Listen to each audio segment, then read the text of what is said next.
যে মানুষটার গোটা রাজনৈতিক জীবনটা মিথ্যা এবং রাষ্ট্রের সঙ্গে প্রতারণা করে কেটেছে, সেই মানুষটার বিচার দেশের আইন মাফিক রাষ্ট্রদ্রোহিতার বিধানেই হওয়া উচিত বলে আমি মনে করি। বন্দে মাতরম। নমস্কার, মানুষের ভাষায় আপনাদের সকলকে স্বাগত। আমি প্রবীর রায়চৌধুরী আপনাদের সাথে। দেখতে দেখতে সেই দিনটা এসেই গেল, এসেই যায়। এটাই দুনিয়ার নিয়ম, এটাই মহাকালের নিয়ম। পাপ করে ছাড় পাওয়া যায় না। আর আজকে যে দৃশ্যটা দেখবার জন্যে বছরের পর বছর শান্তিপ্রিয় রাষ্ট্রবাদী মানুষরা, সনাতনী মানুষরা অপেক্ষা করে বসেছিল, আজ দুপুরের পর থেকেই সেই দৃশ্যের ঘনঘটা। কোথায়? সেই কালীঘাটে। কোথায়? সেই এক বলেছি না, এক হচ্ছে স্বৈরাচারী আর এক স্বৈরাচারিণী। সেই টালির চালা, সেই অশান্তিনিকেতন, সেখানে ঢুকে গেল সিআইডি এবং দৃশ্যপট প্রায় একই রকম। সেই দেখুন, রাজীব কুমার, সিবিআই তল্লাশি, গিয়ে বাধা দেওয়া, রাজীব কুমারের সেই তল্লাশির ক্ষেত্রে গিয়ে আবার ধর্নায় বসে পড়া, যেটা সুপ্রিম কোর্টে উঠেছিল আপনাদেরকে ডিটেল জানিয়েছিলাম বিচারপতি পি.কে. মিশ্রের ডিভিশন বেঞ্চে। সেই ঘটনাটার রেফারেন্স উঠেছিল, মাননীয় সলিসিটর জেনারেল তুষার মেহতা সেটা রেফারেন্স টেনেছিলেন। কিসের ব্যাপারে? সেটা আর একটা, সেটা হচ্ছে আইপ্যাকের ফাইল চুরি কাণ্ড। সেখানেও দেশের একটি সংস্থা তদন্ত করতে গেছে, সেখানেও বাধা দান, সেখান থেকেও চুরি চামারি ইত্যাদি বলে ইডি যেগুলো অভিযোগ, ডাকাতির অভিযোগ, ছিনতাইয়ের অভিযোগ সুপ্রিম কোর্টে কে করেছে? ইডি। প্যাটার্নটা একদম এক। আর আজকে কি হলো? আজকে যখন সিআইডি যখন তদন্ত করতে, তল্লাশি করতে ওয়ারেন্ট নিয়ে, ভাবতে হবে ব্যাপারটা, যখন ওয়ারেন্ট, সার্চ ওয়ারেন্ট নিয়ে তারা ঢুকতে চাইছে, সেখানেও বাধা। সেখানে বাধা দিচ্ছে কে? বেহালা পূর্বের পরাজিত ওনাদের প্রার্থী স্নেহাশিস চক্রবর্তী, যিনি কিনা এখন ওই টুকরে টুকরে গ্যাংয়ের অন্যতম তৃণমূল কংগ্রেসের টুকরো টুকরো হয়ে যাওয়া তৃণমূল কংগ্রেস, তার কোষাধ্যক্ষ।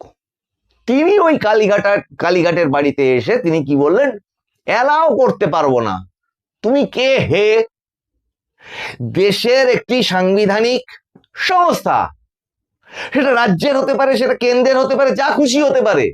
তা তোমার যদি ভিতরে কোনো রকম গলতি না থাকে, তোমার ভিতরে যদি কোনো অবৈধ কাজকর্ম না থাকে, বুক ফুলিয়ে বলবো তো এসো, হ্যাঁ এসো, আমি তোমার সহযোগিতা করছি উল্টে দেশ গঠনের কাজে। চলো, কি কি আছে, কোথায় কোথায় আছে, চলো আমিও দেখি, চলো কোথায় কোন গলতি আছে। এটাই তো হওয়া উচিত আদর্শ দেশপ্রেমী মানুষের ভূমিকা। আর কেন দেশপ্রেমী মানুষ এই কথাটা বলছি? কারণ একজন মুখ্যমন্ত্রীকে তো দেশপ্রেমী প্রথম হতে হবে, দেশপ্রেমী না হলে তো সে মুখ্যমন্ত্রী হওয়ার যোগ্যই না। সুধী দর্শক বৃন্দ, এই কাণ্ডটাই উনি ঘটিয়ে এসেছেন ওনার গোটা রাজনৈতিক জীবন জুড়ে। মনে আছে হয়তো আপনাদের যে এই মানুষটি কিন্তু বিরোধী আন্দোলনের নাম করে বিধানসভা ভেঙেছিলেন।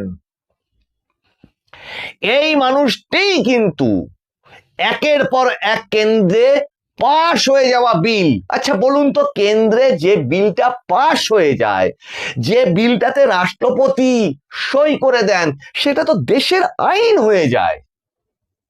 এটাই তো প্রতিনিধিত্বমূলক গণতন্ত্র বলুন বা সংসদীয় গণতন্ত্র বলুন, গণতন্ত্রের মহান বৈশিষ্ট্য। আর ঠিক সেই পাশ হয়ে যাওয়া আইনগুলোকে উনি লাগাতার বিরোধিতা করে গেছেন। এই প্রসঙ্গে বলি, এই যে আজকে বলেছিলাম না, অনেকগুলো এপিসোডে বলেছিলাম, এসআইআর এর সময় ওই আধার কার্ড হয়ে গেছিল ওনার মাথার মণি, যে আধার কার্ড ওনার ছিল গলার কাঁটা। আধার কার্ডকে বন্ধ করে দিতে হবে। উনি ফোনের মধ্যে সেলোটেপ লাগিয়ে দেখিয়েছিলেন যে আধার কার্ডের ফলে নাকি সব তথ্য সবার বেরিয়ে যাচ্ছে, এবং যথারীতি দাড়িওয়ালা কবি, তারপরে ওনার মৌ সাহেবের দল, সব দাঁড়িয়ে দাঁড়িয়ে রাস্তায় প্রতিবাদ করেছিলেন। আর পৌরসভায় এইগুলোকে ফেস করতে হয়েছিল সেই সময় যে সমস্ত সৎ এবং কর্তব্যপরায়ণ এবং রাষ্ট্রবাদী যে সমস্ত সুপারভাইজার এনরোলমেন্ট অফিসাররা কাজ করতেন, তাদেরকে পড়তে হয়েছিল চরম চরম হুমকির মুখে। জাল আধার কার্ড করিয়ে দেওয়ার জন্য অপরিসীম চাপ দেওয়া হতো তাদের ওপরে।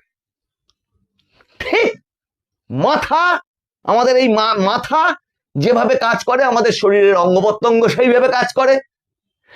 এক্ষেত্রেও ওই রাজ্য প্রশাসনের ওই মাথাটাই যদি হয় বিকৃত, মাথাটাই যদি হয় দেশ বিরোধী, তাহলে সমস্ত কাজকর্মই তো চলবে দেশ বিরোধী ভাবে। আমি এই পয়েন্টগুলোই আপনাদেরকে অতীত এপিসোডগুলোতে বারবার করে মেনশন করতাম যে উনি হচ্ছেন একজন রাষ্ট্রবিরোধী মানুষ, এবং ওনার শাগরেদরা যারা, তারাও রাষ্ট্রবিরোধী। ওনাদের সমস্ত রকমের অপরাধগুলো দেখুন। আপনাকে আমাকে লুট করেছে, অর্থটা কি? মানুষকে শোষণ করেছে, অর্থটা কি? আমরা তো দেশের নাগরিক, তার মানেই তিনি রাষ্ট্রকে লুট করেছেন, নিজে ধনী হয়েছেন, নিজের ভাইপোকে ধনী করেছেন। সেখানে তিনি কোনো নিয়ম কানুনের তোয়াক্কা করেনি, এবং করেননি শুধু তাই না, দেশের রাষ্ট্রপতিকে অপমান করেছেন, দেশের প্রধানমন্ত্রীকে কুকথা বলেছেন, দেশের স্বরাষ্ট্রমন্ত্রীকে ব্যঙ্গ করেছেন। ভুলে যাচ্ছেন বিপক্ষ আর একটি রাজনৈতিক দল তার সভাপতিকে কি ডাড্ডা নাড্ডা চাড্ডা এই ধরনের মন্তব্য করেছেন। মানে সৌজন্যর ছিটে ফোঁটা পর্যন্ত জীবনে রাখেননি নিজে। মিথ্যা আর ক্ষমতার চরম দম্ভে উনি ওই জায়গাটা পৌঁছেছিলেন, আর আজকে সেটা খান খান হয়ে পড়ে যেতে দেখছেন ওনার চোখের সামনে। উনি উপস্থিত থাকাকালীন ওই টুকরে টুকরে গ্যাংয়ের অংশ তৃণমূল কংগ্রেস নিজেই টুকরো টুকরো হয়ে গেল ওনার চোখের সামনে। কারণ বেআইনি একটা প্রশাসন আর আইনের শাসন প্রতিষ্ঠা হওয়া, দুটো আকাশ পাতাল তফাৎ, আর দুটো সংঘাত ঠিক সেই ততটাই। এখন মুশকিল হচ্ছে তার সাথ যারা দিয়ে ফেলেছে, ওই যে বললাম মাথা যেমন চলে অঙ্গ প্রত্যঙ্গ তেমন চলে। মাথা যেভাবে নির্দেশ দেবে, আমার শরীরের কোড়ে আঙুলটাও, পায়ের কোড়ে আঙুলটাও সেইভাবে চলবে। এখন সেরকম আস্তে আস্তে আস্তে আস্তে তলার দিকে দেখা যাচ্ছে সবটাই পচনশীল হয়ে গেছে, সবটা পচে গেছে। তাহলে আজকে কি সেই আছে যার জন্য সবুজ ফাইল হাতে করে, ল্যাপটপ হাতে করে, আইপ্যাড দপ্তর থেকে বাইরে ছুটে বেরিয়ে আসতে হয়েছিল? সেই মামলা তো পেন্ডিং রয়েছে, ভার্ডিক্টের জন্য হোক বা আরো কয়েকটা হিয়ারিং এর জন্য হোক, আগস্ট মাসে আছে। কিন্তু এক্ষেত্রে কি কেন বলছি রাষ্ট্রদ্রোহিতা? এক্ষেত্রে রাষ্ট্রদ্রোহিতা এই জন্য বলতে চাইছি, দেশের একটি বিধানসভা, সেই বিধানসভাতে বিরোধী দলনেতা তৈরি হবে, বিরোধী দল তার বিধায়করা একটা রেজলিউশন নেয়, সেই রেজলিউশনটা জমা পড়ে স্পিকারের কাছে, এবং স্পিকার সেটাতে মান্যতা দেন তার বিবেচনা অনুযায়ী। এখন এইখানেই হয়েছে সই জাল, কারণ তারা বুঝতে পেরেছিলেন এই বিধায়করা তাদের ঠিক করে দেওয়া ওই বিরোধী দলনেতাকে মানবে না, মানে দলটা ভাঙতে চলেছে, এটা বোধহয় ওনারা বুঝতে পেরেছিলেন। এবং সেখানেই অনুপস্থিত যে সমস্ত বিধায়করা ছিলেন তাদের সই জাল করে বা ক্যাপিটাল লেটারে লিখে ওই স্পিকারের কাছে পাঠিয়ে দেওয়া হয়। স্পিকার থেকে সচিব, সচিব থেকে সিআইডি হয়ে তদন্ত এখন এই জায়গায়। কেন বলছি এটা রাষ্ট্রদ্রোহিতা? দেশের মানুষ ভোট দিয়ে যাদেরকে জেতাচ্ছে, একটি সাংবিধানিক, সেটা কি একটা সাংবিধানিক পদ্ধতি, পবিত্র পদ্ধতি বলি আমি, এবং সেই ভোট এবার অবাধ ভোট হয়ে সেটা দেখিয়ে দিয়েছে এই গণতন্ত্র কতটা পবিত্র। আর সেই ভোট যারা দিতে দেয় না, 15 বছর ভোট দিতে দেয়নি যারা, তারা সেই পবিত্র পদ্ধতির বিরোধিতা করেছেন। আজকে তারা অস্তিত্বহীন হয়ে গেছেন, মাথা চাপড়ে আর কোনো লাভ নেই। আপনারা যারা বিভিন্ন পৌরসভায়, পঞ্চায়েতে আজকে মাথা চাপড়াচ্ছেন, চাপড়ে আর লাভ নেই, কারণ আপনারা ওই অংশটা, ওই সিস্টেমটাকে আরো মদত দিয়েছেন। আপনারাই ছিলেন ওই সিস্টেমটার স্ক্রু নাট বল্টু। এনারাই ওই সিস্টেমটাকে মানুষের কাছে দম বন্ধ করা একটা পরিস্থিতি তৈরি করে দিয়েছিলেন সমাজটাকে। তা যাই হোক, যেটা বলছিলাম যে এই যে বিধায়করা, এই বিধায়করা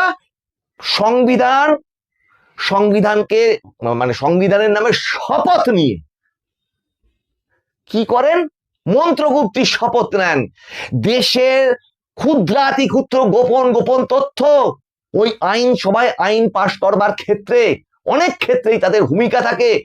বিধানসভার বিভিন্ন কমিটি থাকে, সেটা অ্যাকাউন্টস থেকে শুরু করে স্বাস্থ্য, মানে যত রকমের আমাদের দপ্তর আছে প্রত্যেকটির আলাদা আলাদা কমিটি থাকে, এবং সেই কমিটিগুলোতে বিভিন্ন রকম পাশ হওয়া বিল আসার আগে তার পর্যালোচনা, বিল যদি কোনো কারণে আটকে যায় সেগুলো নিয়ে তার পর্যালোচনা, বিভিন্ন রকম প্রতিনিধি নির্বাচন, সেগুলো বিরোধী দলের বিধায়কদের বড় ধরনের ভূমিকা থাকে। তাহলে দেশের তথ্য, দেশের নিরাপত্তা এই সমস্ত মানুষগুলোর উপর নির্ভর করে, সেটা সাংসদ হোক, সেটা বিধায়ক হোক। দেশের আইনসভা এতটাই দেশের জন্য গুরুত্বপূর্ণ, কারণ সেটাই তো দেশের চালিকা শক্তি।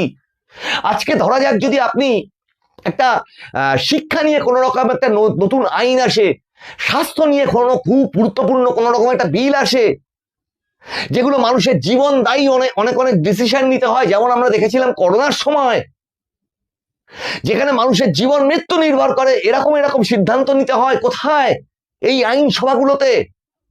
সেইখানে যদি একজন মানুষ তার দলকে টিকিয়ে রাখার স্বার্থে, বা আরো যেটা আমি বারবার বলি, বিদেশি বসের কাছে টার্গেট পূরণ করার জন্য বা বিদেশি বসেদের কাছে উত্তর দেওয়ার জন্যে নিজের দলের বিধায়কদের সই জাল করে স্পিকারের কাছে পাঠায়, তাহলে যে বিধায়করা অনিচ্ছুক তাদেরকে তুমি জোর করে পাঠাচ্ছ।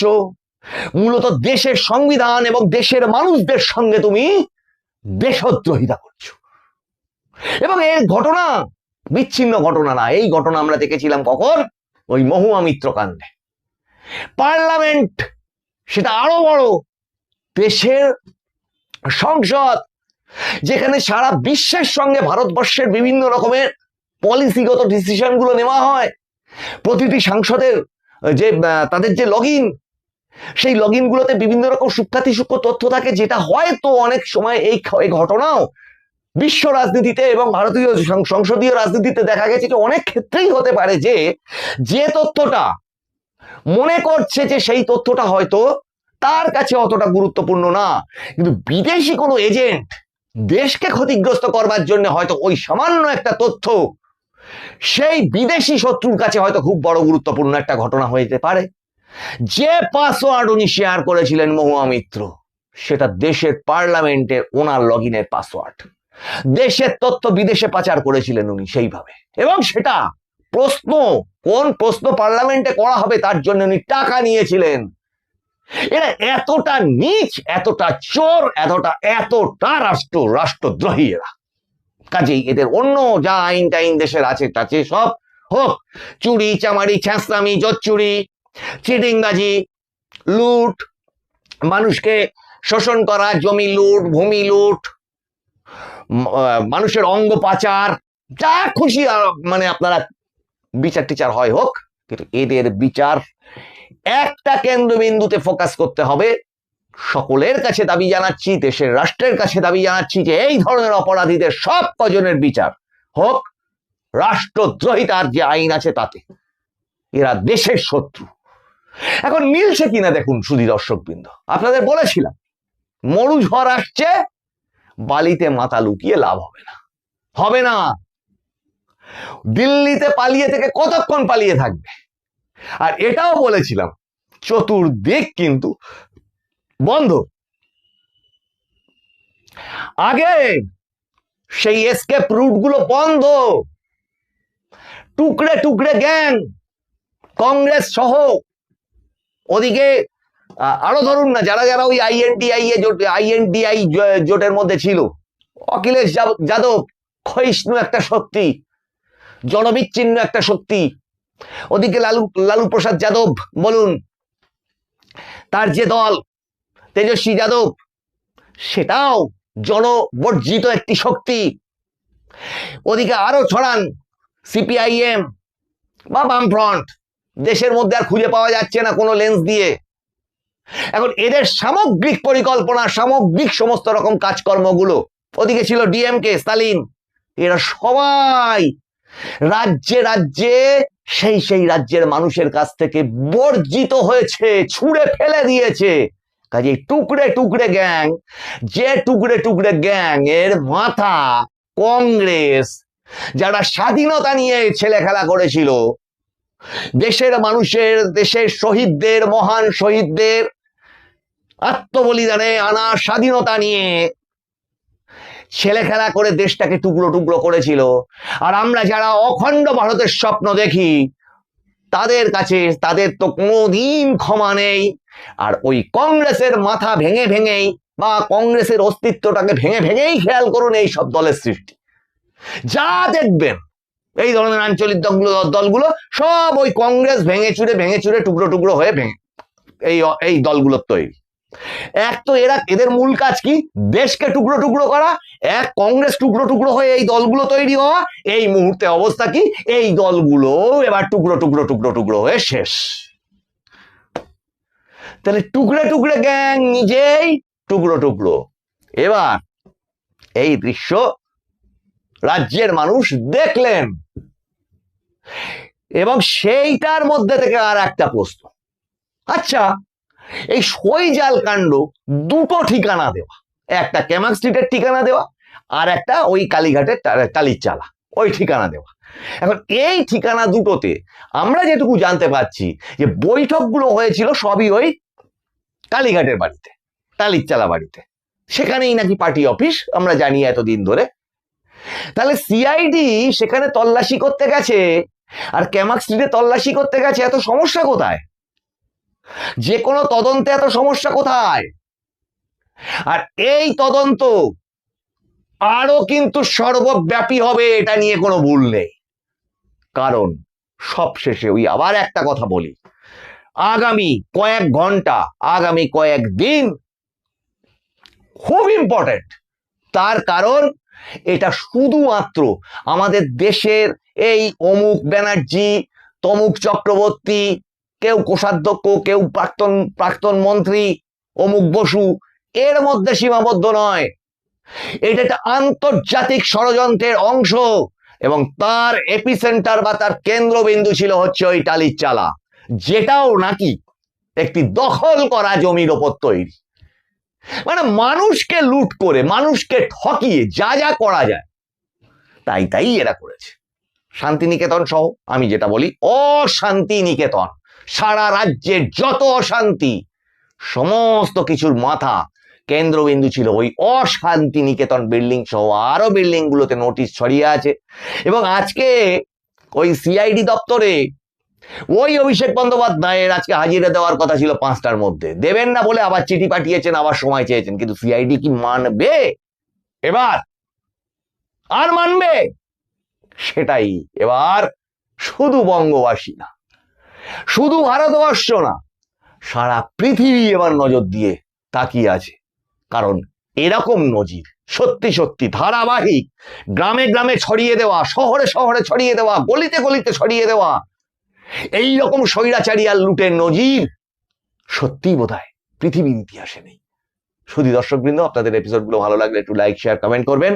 আপনারা হাত খুলে লিখুন আর চ্যানেলটিকে সাপোর্ট করুন একটু শেয়ার করে। আপনাদের মতামত আরো যাতে ছড়িয়ে পড়তে পারে। আপনাদের সঙ্গে আবার দেখা হচ্ছে সামনের এপিসোডে সমস্ত রকম ইনফরমেশন গুলো নিয়ে। আপনারা নজর রাখুন মানুষের ভাষার পর্দায়। মানুষের ভাষা সবার মনের কথা বলে। বন্দে মাতারাম, হর হর মহাদেব, জয় জয় শ্রীরাম, নমস্কার।